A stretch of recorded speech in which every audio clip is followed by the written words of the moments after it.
Kinsey Schofield here. Welcome to Crown and Conflict, a series dedicated to dissecting the most riveting royal scandals in history. This week, I'm joined by Tom Bower, author of Revenge, Meghan, Harry, and the War Between the Windsors, the defining book on Meghan Markle's very brief history as a working royal. Revenge is a forensic assessment of Meghan's character and her ruthless ambition, cementing Bower's reputation as one of today's leading investigative biographers. Before we get into it, Tom, ludicrous headlines over the weekend suggesting Prince Harry could somehow worm his way back into the fold. It seems like Sussex PR is in overdrive lately.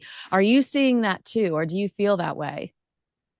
Well, I do think the Sussex overdrive is unbelievable, but I mean, I don't think that he is going to get back in. I mean, I think that there are two reasons. One is I think that William wouldn't allow it, and secondly, the moment he got back to America, he immediately promoted Disney and his trip to Disney World, which showed that he is very commercially minded, which we'll get into later on, which Yeah. makes it impossible for him. And of course, Meghan wouldn't come back to Britain. So I think it's always the same. He wants his cake and eat it. Isn't that the truth? All right. So Revenge was released in July of 2022. Since then, based on polling and media coverage, how would you describe the trajectory of Harry and Meghan's reputations professionally and personally? It feels like they've taken quite a bit of a dive. Yeah, I think professionally they've gone down dramatically. And I predicted it in the book, but even I would not have thought it'd be that accelerated. I think personally, I think they've separated their professional lives, but I think what's really a great problem for them now, as of in the last few weeks, is that Meghan has got no real income anymore. She's finished. The Right. Netflix series is over. There's no great podcast. They don't generate any money. And I don't see where she is going from here. I think she has a major problem. And I think as of this week, the signal for her great problem is that she turned up at Kevin Costner's party for the emergency workers Which she in skipped California. last year. She skipped that last year. That's a great She point skipped that it she, last year, and that was very critical because at that moment last year, she was about to promote her Netflix series and didn't want to, firstly, be seen with Harry, and secondly, didn't want to go somewhere where she'd appear cheap and give it gratis. And this year, she is desperate to be seen, yeah. and that's why she turned up. So I think she has a major problem, financially and professionally. And I think that Harry has a problem because he's lost his charity centre Bailey in Africa. Better up, and all these commercial deals are declining. I think that his reputation is somewhat toxic, and I think Invictus is his only lifeline, and there'll be problems with that too. I mean, we've So seen people leaving Invictus recently. Important, I think that's you mentioned the Disney special. Does the Disney special at all look to you like an influencer pivot? Because that's what I was like, oh my God, oh no. I mean, they're spokespeople. absolutely, I mean, the moment they went there and allowed themselves to be photographed, and I thought, well, how much are they being paid for this? And quite clearly, they're being paid to promote it this week too. It'll work in the sense that I think it's Disney today and some sort of butter spread tomorrow. I mean that's the trajectory they're on, but they're going to have to earn some money. That's true. Did anything make the cutting room floor when it came to Revenge simply due to space? I know that publishers love chopping up well-researched books, without any hesitation about like you're sitting there going, "No, this is so important," but sometimes it's just about shrinking a book down. I mean they're where I mean you've got to remember it was a pathfinder, the book, and even the publishers couldn't quite believe some of the things which I discovered. And one of the big things at that time was sensitivity reading. There was a great fear that she would play the race card. And so, for example, there were great arguments about whether you could call her strong-willed or not, because she at the time was playing herself as a black woman, and black women, if they're strong-willed, seen to be a stereotype. I think that would now not occur. Mm. I think there were various things about her sexual life, which I dropped out on the grounds of privacy laws in Britain. Oh I my think there are God, other I have things. got to get you intoxicated, Tom Bauer. I would love to hear those stories. Yeah. I think I've forgotten them. Oh no. But Then I apparently they think that weren't that good. they were very good. Oh I mean, no. I mean, the privacy laws are pretty strong here, and that's what she used as a weapon at the time. So Yeah. there were quite a few things about her personal life. I'll work them into another book, I think.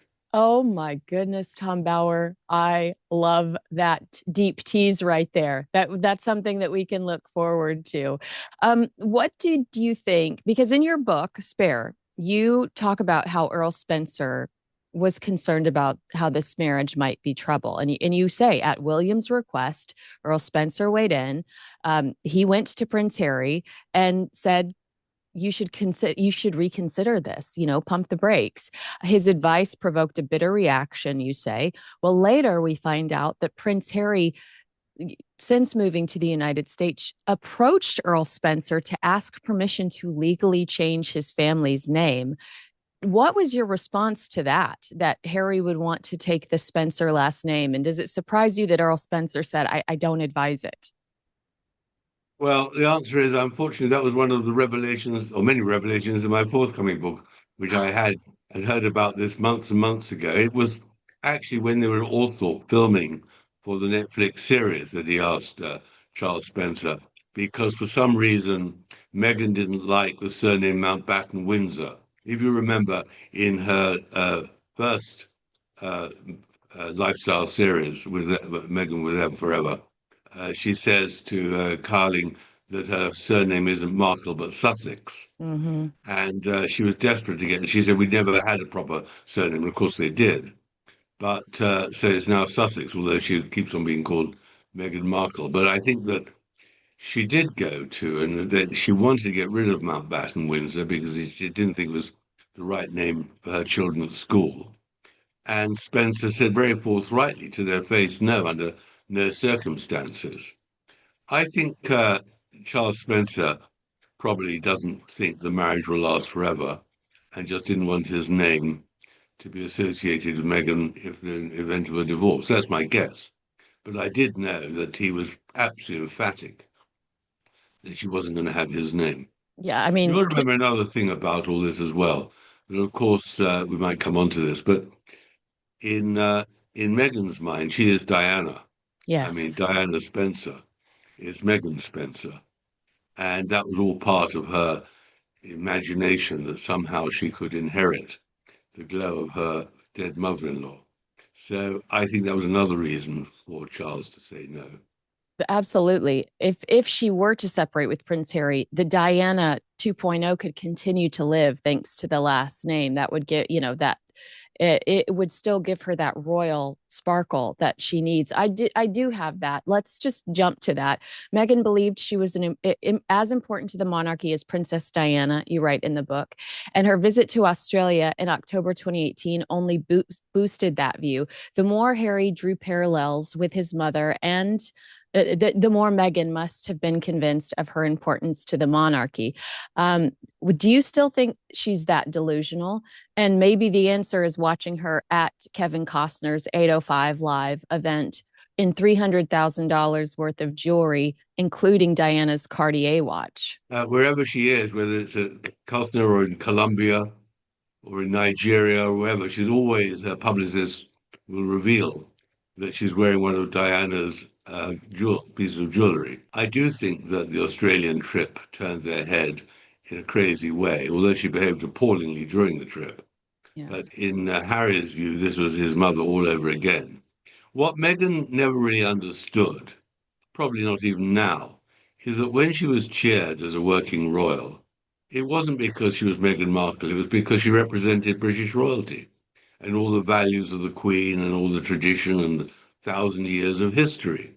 So people were cheering not just the person, but also the institution. I mean, clearly she was very attractive and she did, magnify and was magnetic for her own, in her own right. But the idea that she was Diana was always a fantasy, both of herself and of Harry. And Harry completely misunderstood his mother, who he obviously barely knew, and didn't realize what a manipulative and determined woman she was herself. So he completely misjudged the comparison between Meghan and his mother had amazing status. She looked beautiful. She had terrific poise. She worked very hard at being a royal. She was very empathetic with a lot of sick people. None of the things that Meghan would ever dream of doing. I mean, Meghan would never go and spend day after day in hospices and hospitals and with the poor.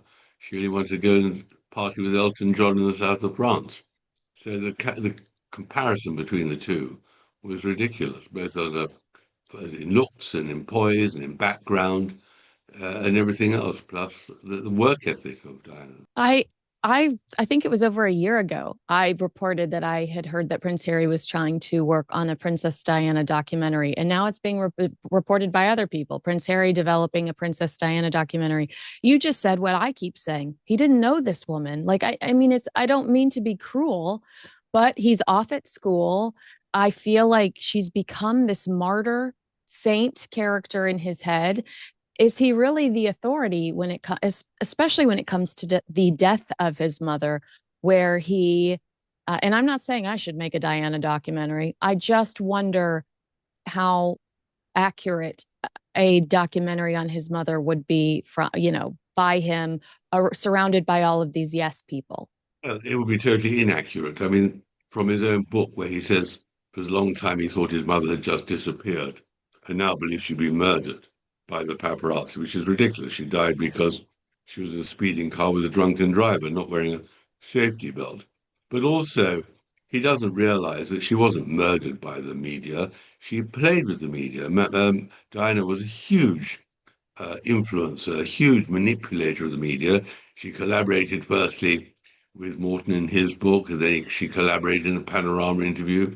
She'd repeatedly see chosen journalists and feed them information.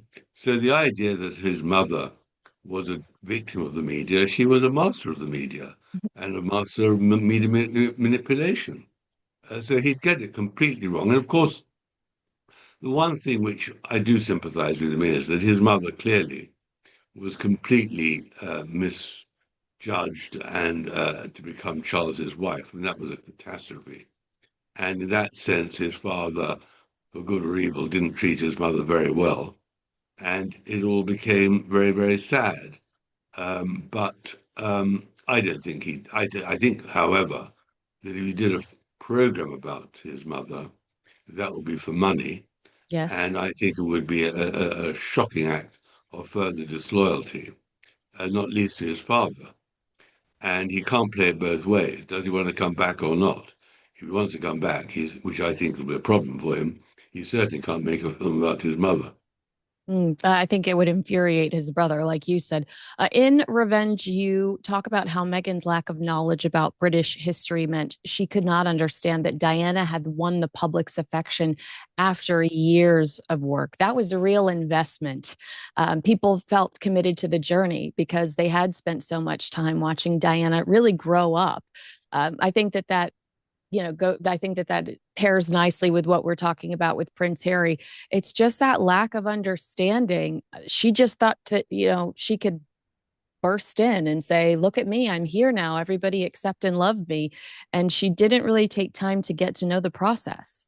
I think there was that, but I've got to tell you, my research for my new book, the number of times she was warned before she married what the nature of being Harry's wife and part of the royal family would be, and the nature of how she ignored all that advice for two reasons. One is she really did believe she could do what she wanted. And secondly, I don't believe she ever intended to stay. Mm-hmm. She always intended to take the title, take the connections, and get back to California, especially after she saw, and this I think is a critical thing in her life, that it was William and Kate who were Yes. going to be the stars, and not Harry and Meghan, and she didn't want to play second fiddle. That is so true. Well, you mentioned that when you talk about this incredible Australia trip for Harry and Meghan, that's when they decided they wanted to step out of William and Catherine's shadow. But they were much bigger. They didn't need They didn't need all this. Um, as of mid to late 2025, Harry and Meghan's popularity in Australia is at an all-time low. Um, Polling indicates that they're among the least popular members of the royal family, and public perception has declined significantly since that 2018 royal tour. They haven't been back since. Why wouldn't you nurture that popularity? It's nothing they do makes sense to me. If they really did think that this Australia trip was the end all be all that changed everything, why wouldn't you try to nurture a fan base, because they're celebrities now, in Australia? Well, I think there are 2 points there. Firstly, the Australian government would have to invite them. Mm, And secondly, they won't invite them because the British government and the British royal family would make absolutely sure that no invitation was forthcoming. Because the mm. one thing they don't want is them treading into the Commonwealth. It was the Nigerian trip was bad enough, Yeah. but the British government made sure there were restrictions on what they could do. That I don't think the Australian government would want to invite them. And I think the other side of their travels is they'll only travel where it's free. Yeah. And I don't think they'd want to spend the money of going to Australia. It would cost of hundreds of thousands of dollars. And what for what? What are they selling? That's the point, you see. When did their other foreign trips, Meghan was selling her series and selling her commercial things, the jams or whatever, the image, the brand. That's all taken a huge hit now. She is facing a crisis. What does she now do? She's fired her biggest shots, the best shots, and they're duds. And Harry has nothing to sell either. In fact, he hates selling. He just wants to be a charity worker, which is pretty limited too.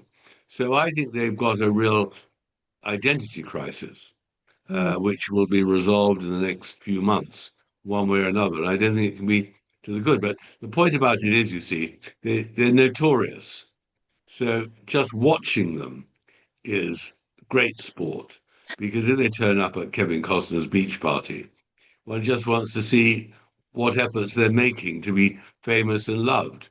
And Yeah. we just enjoy the spectacle of these two who will have spent hours and hours preparing themselves. I mean, Meghan spends hours successfully making herself look beautiful and choosing her clothes and all the rest of it. For what? It's for us to talk about them, and we talk about them because we're all desperate to see how the story ends. Uh, and there's a long way to go. Yeah.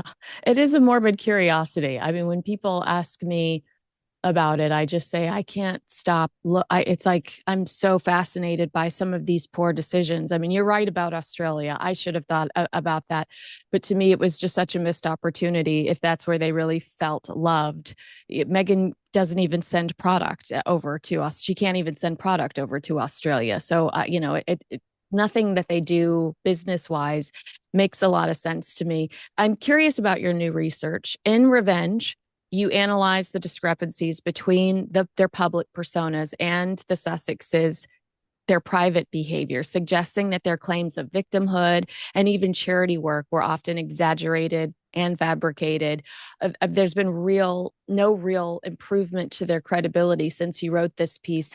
Have you found other examples of them exaggerating their victimhood or their charity work? I mean, you've got to understand, which now is clear, that Archwell, their company, is not a charity, it's a commercial organization. They give very little money away for charity because they haven't got much money in the pot. And compared, for example, to Bezos, who gives away hundreds of millions, they give away a few thousand. I mean, it's very small and diminishing. And that is part of their problem. So the victimhood, I think, by now has been pretty played out. I mean, no one is going to listen anymore to them bleating about being racist and being victims of racist and all the rest of it. They've played that out. I think now they're at a threshold. We're speaking at a very critical time for them that they actually have to prove what the next stage is. And does she write a book? Does he do something foolish like a documentary about his mother? What do they do to retain the initiative? I mean, there's only so many times that she can produce photographs of her children without their faces, or especially when Trump was in London last week, she posted a picture of herself picking flowers. I mean, it's always she always seeks an opportunity when there's news about her enemies to post something, and it's just very amusing how desperate she is for retaliation, for saying, "Don't forget me," to say, it was a nightmare if I'm not mentioned. I can't survive without being seen. And that's her great problem. I mean, she's not invited to the great A-list parties, let alone the B-list parties. I Yeah. mean, who is she anymore? And that must worry her and worry Harry too. Although it must be said that when he was in London last week, I mean, he does have a way with children. There is a residue of goodwill towards him when he does his charity acts. But he had to give away $2 million to charities to get some sort of credibility. 2 million, which I don't think he's got much left for that year's savings. So they're trying terribly hard, and it's just fascinating to see at what stage they're going to fall. It is. It does reek of desperation sometimes. Hi, all. I want to share a brand that I love, Peak. Peak has taken a modern science based approach to wellness, creating tea crystals and superfood blends made with exceptionally clean ingredients. Their products are all about making daily health habits easier and more effective, whether that's supporting digestion, glowing skin, steady energy, or just feeling your best. Personally, hydration was always a struggle for me. I drink plenty of water, experimented with electrolytes, and even stuck to the right skincare. Yet I still dealt with dry skin, brain fog, and restless nights. That shifted when I started Peak's Deep Hydration Protocol. In the morning, I use BT Fountain, their beauty electrolyte. It helps hydrate from within, smooths skin, and gives me lasting energy. In the evening, I switch to RE Fountain, the calming electrolyte, which contains a gentle form of magnesium that eases tension and helps me get deep, restful sleep without feeling groggy the next day. What sets it apart for me is the purity. No sugar, no fillers, no artificial flavors, just real ingredients like lemon juice and beetroot. Within a week, I noticed my skin looking more plump and hydrated. My focus was sharper. My overall energy had improved. If you want to give it a try, I've got a special link in the show notes for you, 20% off for life plus a free gift with this link, peaklife.com/Kinsey. That's PIQUE life.com/Kinsey. You write in the book, Harry must be nuts. This is one of the text messages his friends were sending around to each other after Meghan's first introduction to Harry's friends in 2017 during a shooting weekend at Sandringham. It didn't go very smoothly, you say. You describe her challenging anyone whose conversations clashed with her values and taking issues with jokes about sexism and feminism. I mean, the kind of jokes you'd hear from a bunch of boys that have known each other since they were younger. Harry's friends reportedly felt that she repeatedly reprimanded them and called her a real dampener of the party, to which I would say to you, and this is the woman trying to teach us how to entertain on Netflix, this buzzkill. What else did Prince Harry's friends say? That she just was the fun police? Well, I mean, this particular saga at Sandringham, which obviously was told by someone who was there, was a decisive moment. I mean, it's the moment where effectively she says to Harry that you've got to dump all your friends. And none of those people at his shooting weekend were then invited to the dinner after the wedding. I mean, that was the crunch that she separated him from his hinterland. And of course, he does suffer now enormously by not having a large number of the friends he had in London. In fact, his friends in England are despair and they're furious with his behavior, and many of them won't speak to him.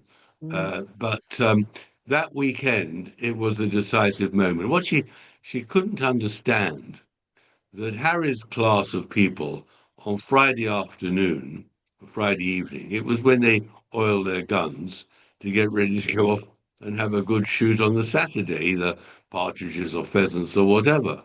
And these are big occasions, especially on the royal estates. And it's like when she said to Harry, "You can't shoot anymore." And of course, shooting isn't just getting the birds; it's all part of the social fabric of country life in Britain.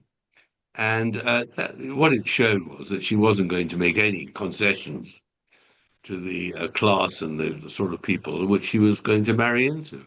It's amazing how she can be so judgmental towards them. And I mean this with the royal family too, but take everything she needs to help elevate herself. Like if you can't stand these people or the idea of class, then why are you titled the Duchess of Sussex on a Disney infomercial on Hulu?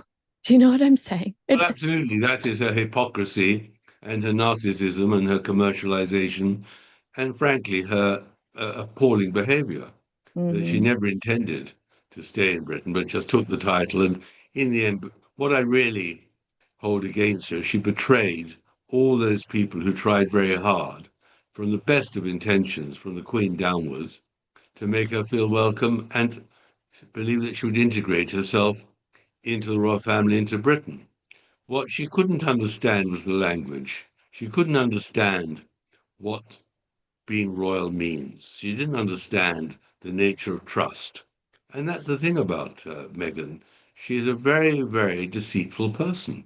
It's got to be said, in her relationships with her own family is one sign, but the other is that all the inaccuracies which she told Oprah Winfrey, which of course caused huge damage to Britain's reputation around the world and still do, and continued in all her interviews to promote herself. I mean, even in her podcast with Lima, she said there was the cosmetics woman. She said, it was life with the royal family was battle of the trenches.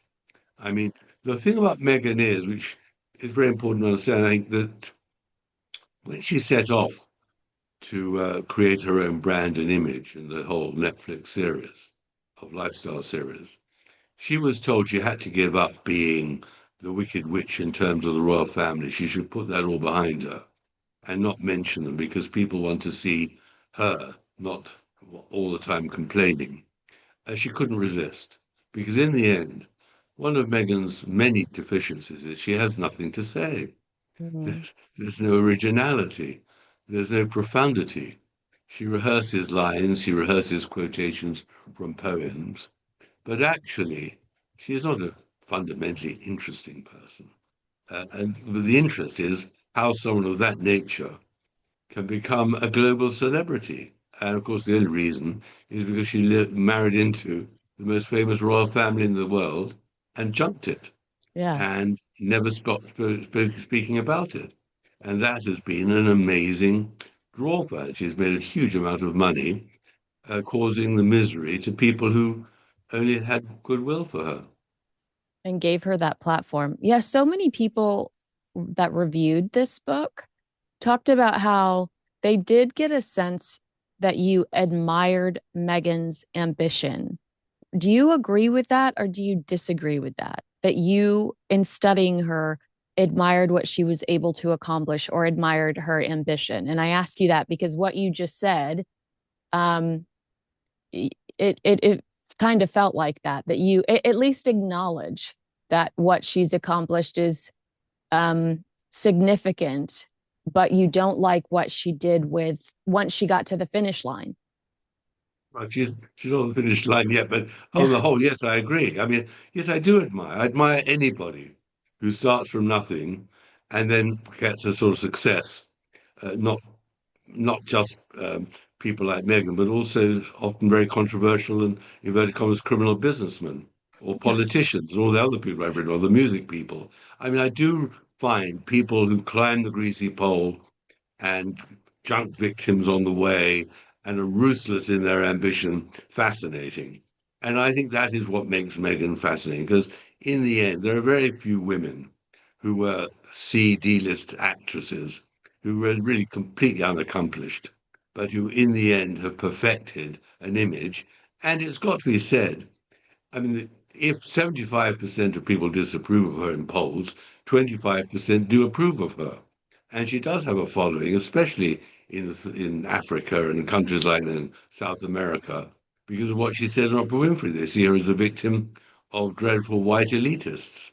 Yeah. And I think just to have created that image is awful, but it's spellbinding. And that's what I But the only thing is with these people is that sometimes I meet the subjects of my books, and it's a very interesting conversation.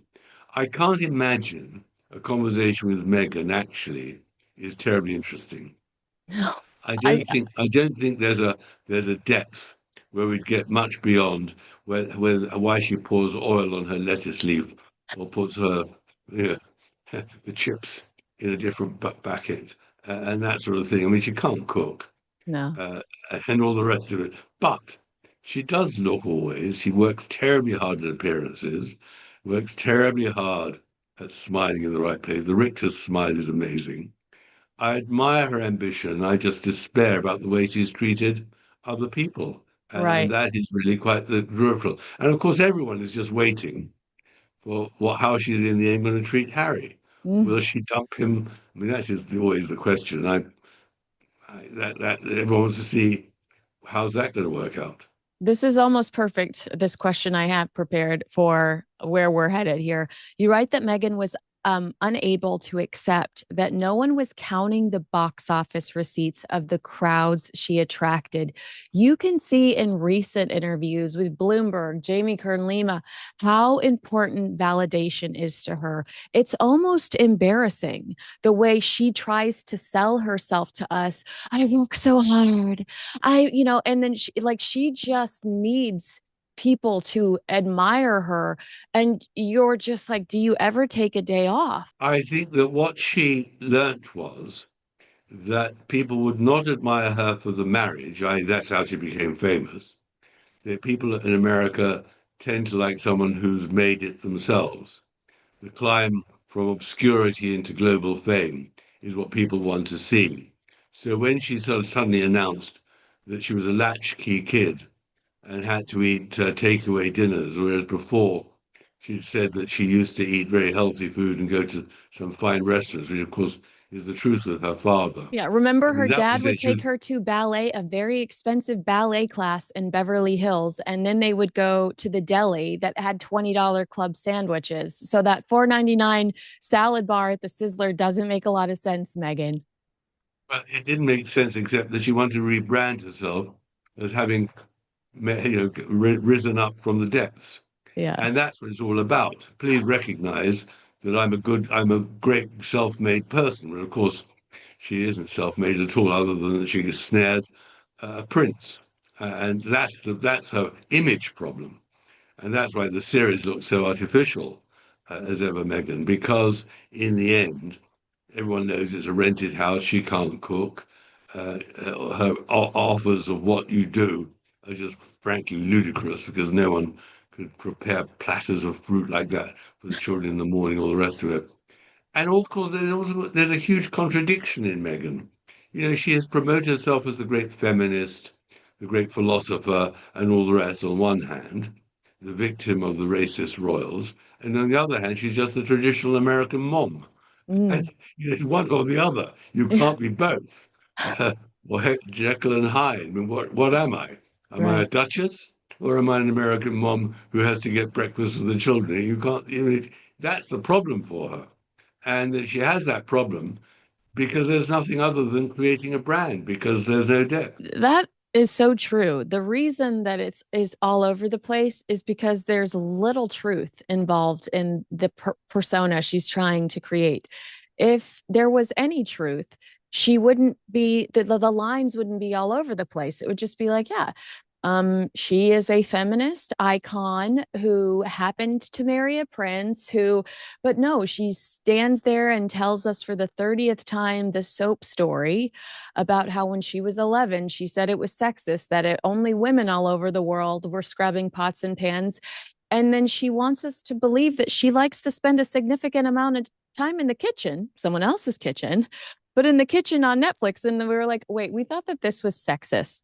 We thought we weren't supposed to spend a lot of time in the kitchen because that was sexist. It just like if she would stick to any sort of truth, I wonder how successful she would be. But it just feels all artificial. In any case, the soap sud story, the ivory clear, her father's absolutely emphatic. It was completely untrue.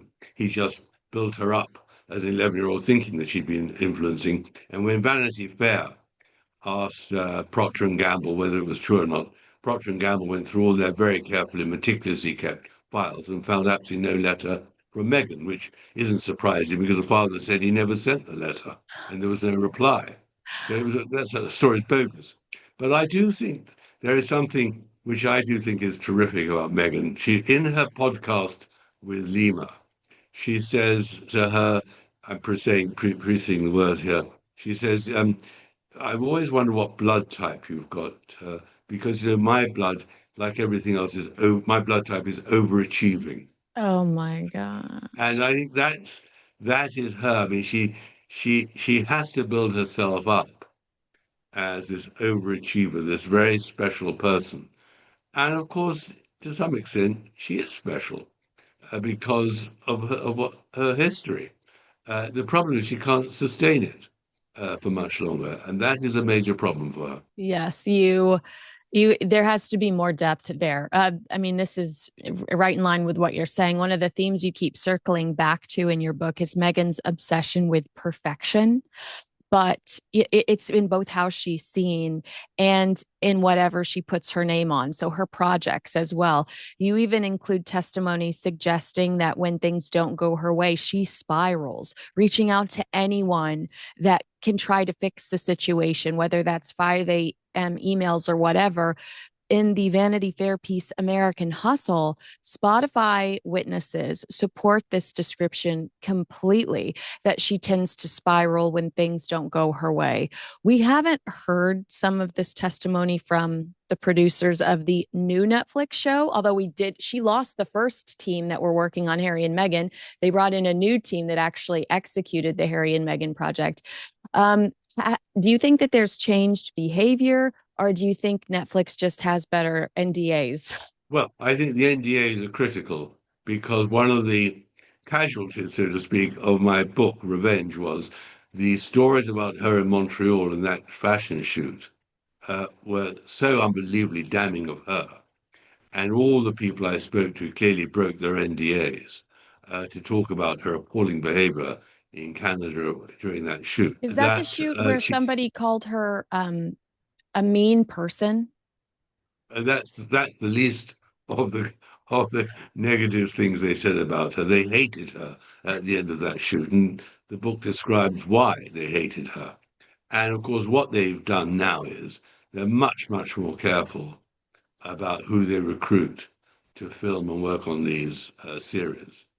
And believe me, I've tried very hard to get through various people, all these people involved in Spotify and all the rest of it, and some have broken their NDAs.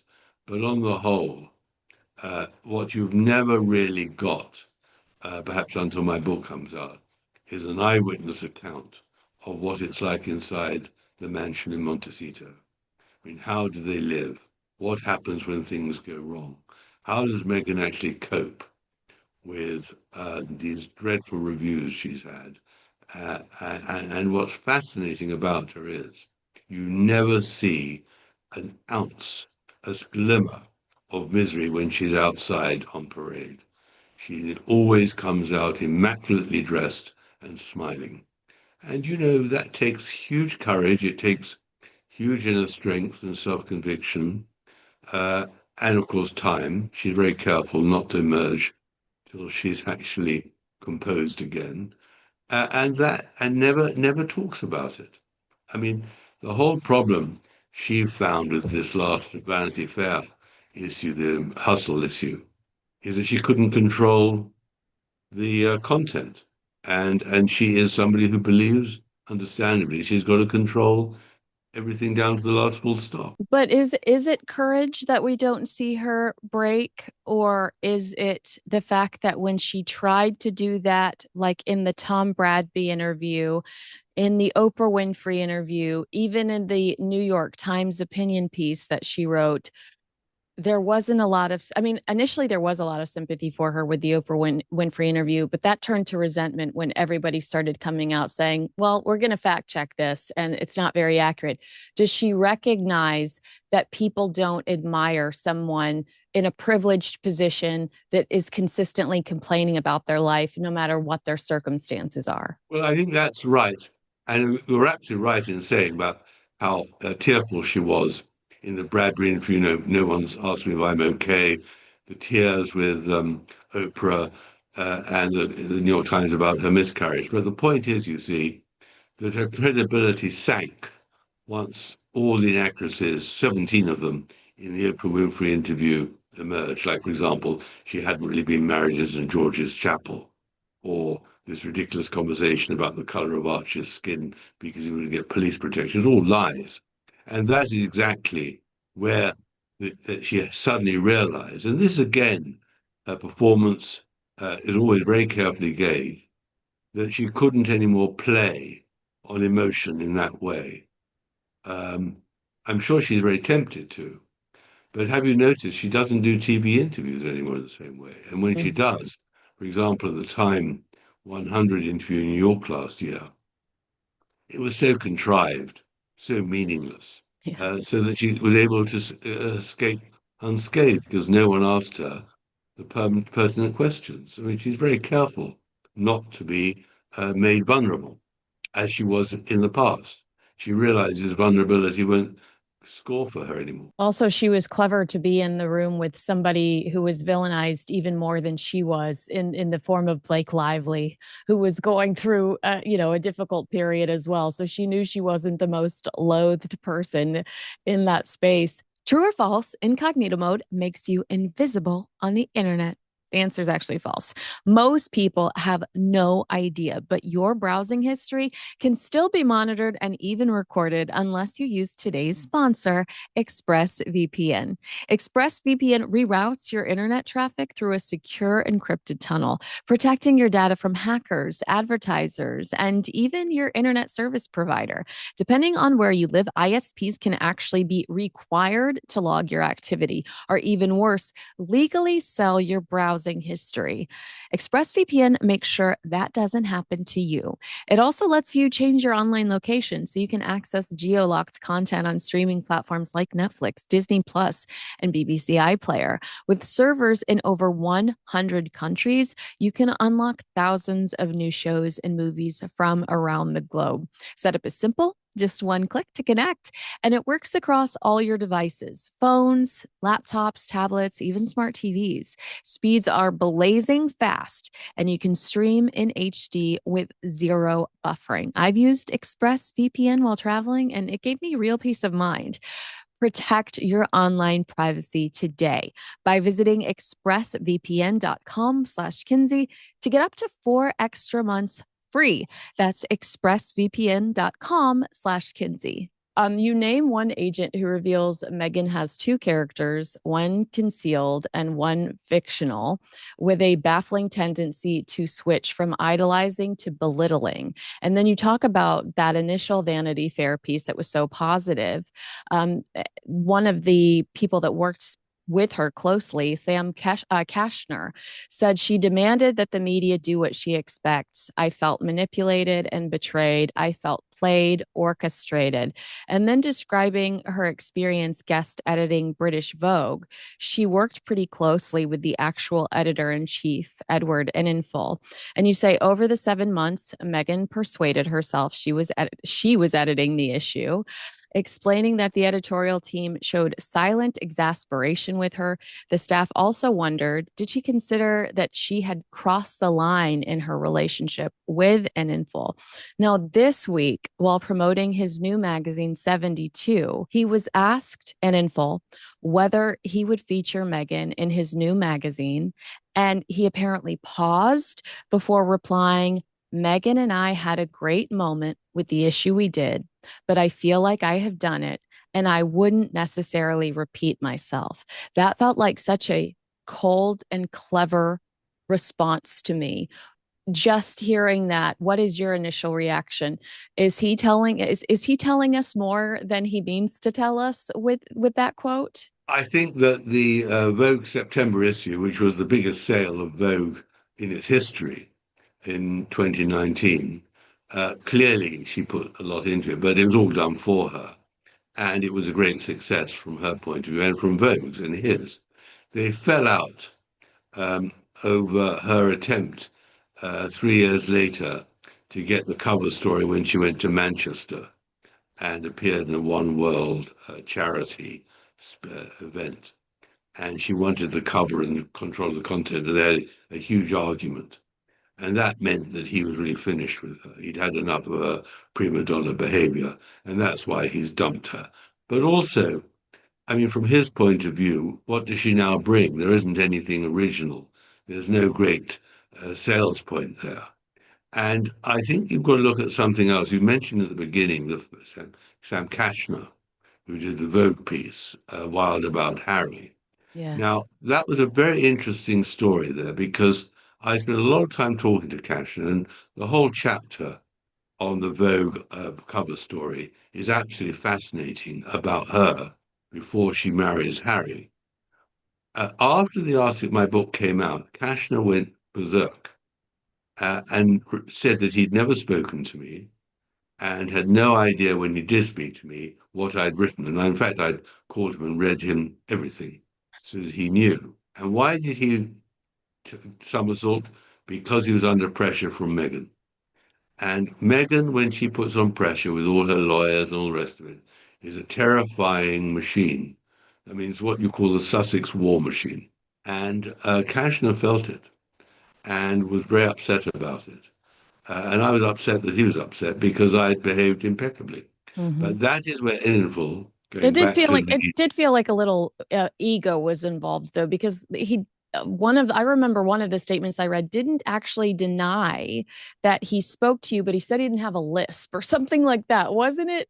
That he didn't he well, deny that he had a lisp or you know, something?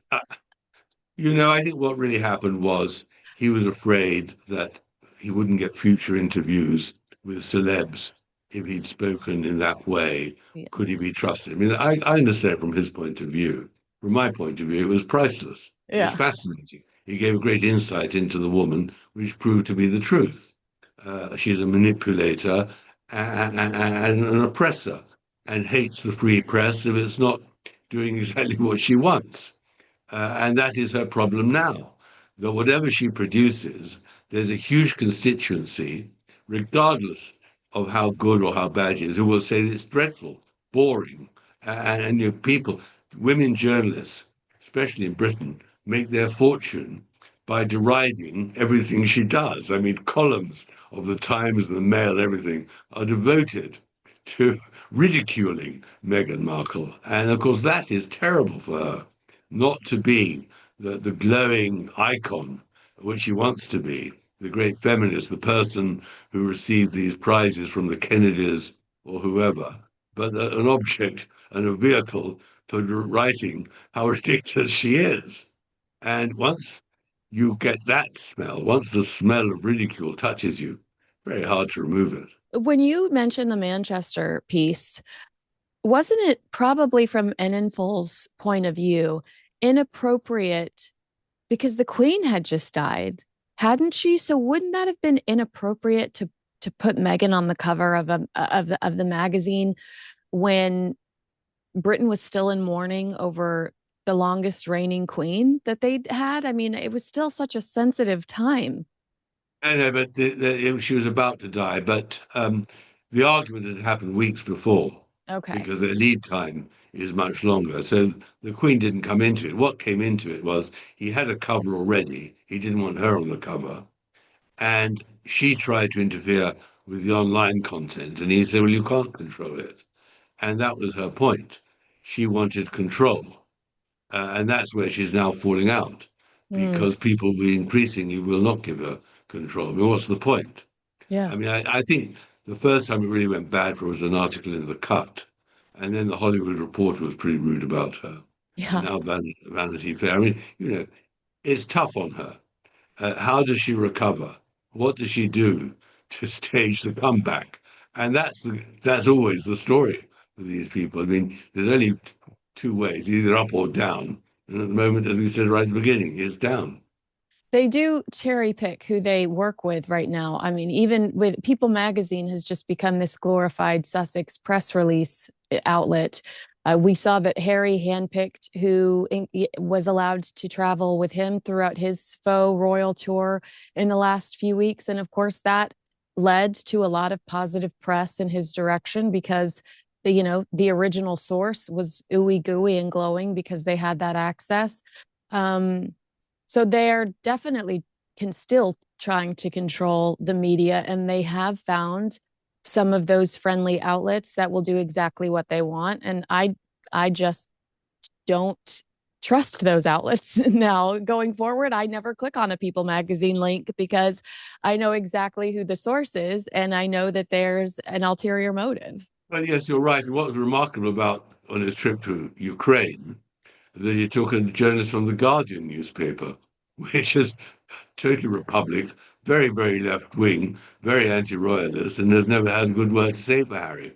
But Mm-hmm. clearly, and then they suckered into it because they couldn't believe their good luck to get such a story.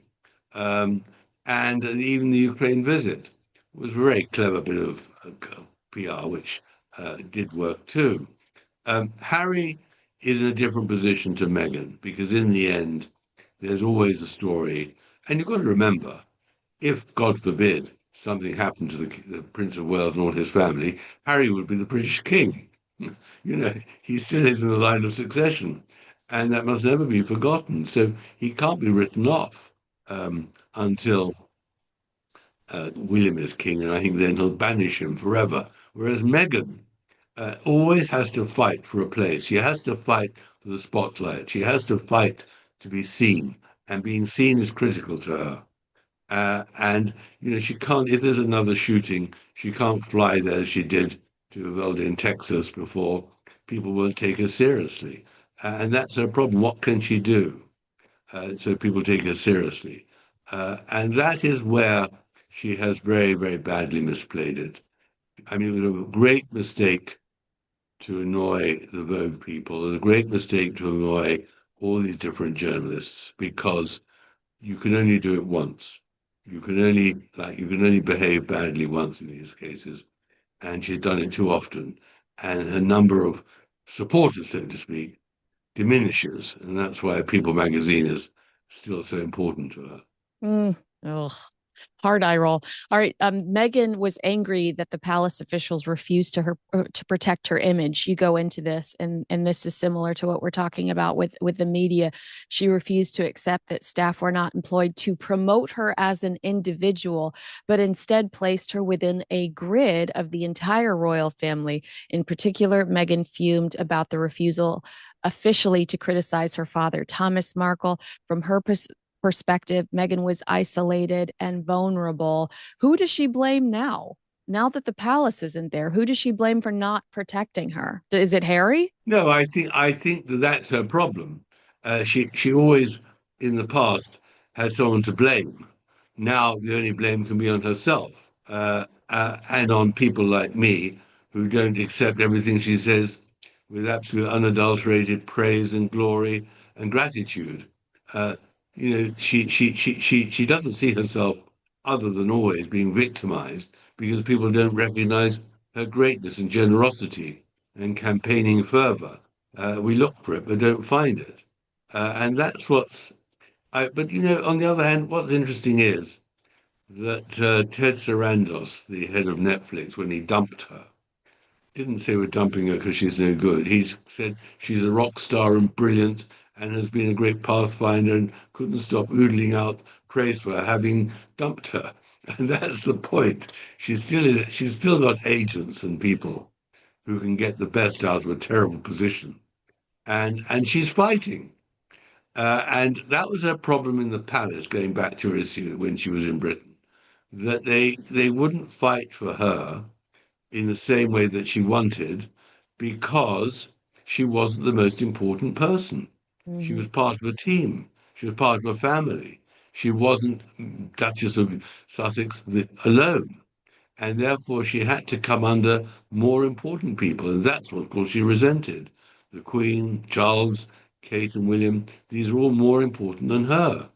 And she couldn't understand that there is a hierarchy, that there is a pecking order, and she wasn't on top. And that now, of course, is even worse for her because she's slipping she's slipping down the pecking order. She is. Now, one of the and I know you've been so gracious with your time. I'm almost wrapping up. So thank you again so much for talking to me. One of the stories I didn't catch the first couple of times I read this book, but it just jumped out at me when I was reviewing the book to talk to you. So you write Harry's daughter was born at Santa Barbara's Cottage Hospital on the 4th of June, on the same day, but 2 days before the birth was announced. Meghan's lawyers registered the Lilibet.com website after the birth, but before the public announcement. Harry called the Queen. He told his grandmother about the birth and their decision to call their daughter Lilibet. I I was so mad about Harry and his grandmother that I never registered that they had purchased a URL before they had the courtesy to tell the Queen about this child's name.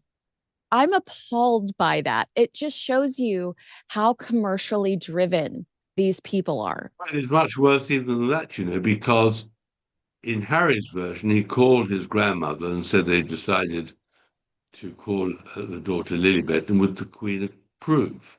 And the Queen did approve. The palace then, in the most unusual departure from their normal practice, called the BBC, royal commentator, reporter, and told him on the contrary. He didn't ask for permission, he announced it, and the Queen was utterly furious.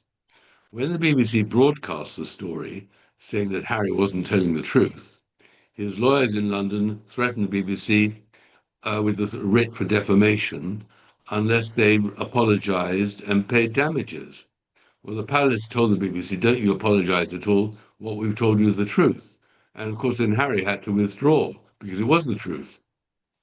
So we go back to the beginning and say, when they gave her that name and the whole registration, everything, this was pure commercialization. I'm sure inspired by Meghan, because Harry hasn't got a commercial strand in his body, wouldn't understand it all. And so what you really are faced with is that she decided to monetize, as she has on every occasion, the royal family. Whether it's the coat of arms or whether it's calling herself a duchess, she actually monetized the Queen's name. And I find that that alone is pretty damning of her. I mean, it was a shocking thing to do. But she's ruthless. Mm-hmm. She she thought this is good for me and it's good for the business. And of course, after that was the whole struggle to get Archie and Lilibet called Prince and Princess, which Charles the King resisted for some time until the baptism in their garden, I think, of Lilibet. And then the palace surrendered. They just couldn't fight him, which of course was a mistake. And we've proven to be a terrible mistake. But that's where we are. But that was Meghan being absolutely single-minded. She was going to always make sure her children had a link, and more than just a link, to the royal family in Britain. She's always so envious of Kate and her children. She hates it when she sees Kate and her children dominating the news waves. And then she quickly drags out Lilibet and The has her back, do the back something. of Lilibet, the back of her. Because that's Harry. Yeah. He won't allow the face. Yeah. Well, you mentioned Catherine. You talk in the book about Kate was filmed laughing with Jill Biden. Meghan, you write, could see the unequal struggle for attention. She will have hated last week's state visit, huh? She would have just seethed.